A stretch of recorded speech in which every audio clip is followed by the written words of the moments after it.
గమ్మత్తైన సాయంకాలం చూడండి.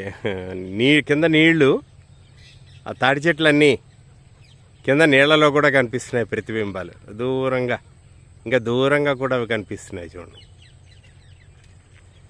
ఈ దారిలో నడుస్తున్నప్పుడు సాయంకాలం అవుతుంది కదా, ఎన్నో పక్షులు సాయంకాలం ఇంటికి చేరతాయి. ఎన్ని రకాల పక్షులు!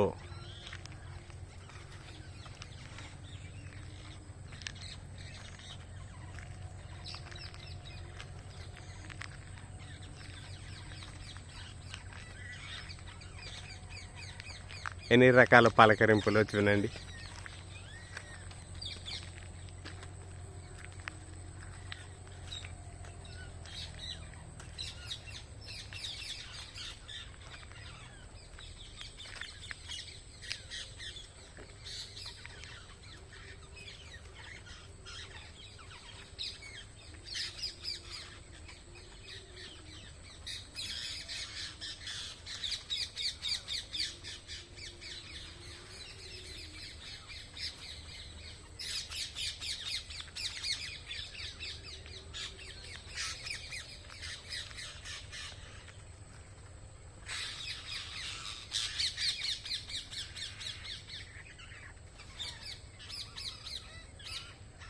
ఎంత అద్భుతం కదూ!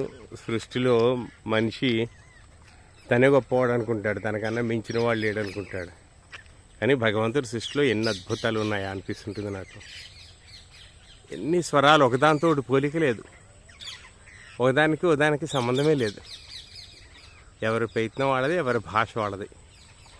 ఆకాశంలో అలా ఎగురుతున్నాయి చూడండి. ఓహోహో, ఓహో, అలా కొంగలు ఎక్కడెక్కడి నుంచో వస్తున్నాయి. వచ్చి మళ్ళీ రెండో పంట కోసం సిద్ధమవుతుంది కదా వరి. ఆ వరి పొలాల మధ్యన పైకి లేచిన వాటి కోసమని కొంగలు అన్వేషించుకుంటున్నాయి ఆహారం కోసమని సాయంకాలం వేళ. ఇది నా నడక దారి రకరకాలుగా మారుతూ ఉంటుంది కాలాన్ని బట్టి. ఒక్కొక్క రోజు ఒక రకంగా ఉంటుంది. శీతాకాలం కూడా ఈవేళ ఇంత భిన్నత్వం కనిపిస్తుంది, ఇంత అద్భుతమైన దృశ్యం కనబడుతుంది. సరే, మరి సెలవు అయితేనే మరి అందరికీ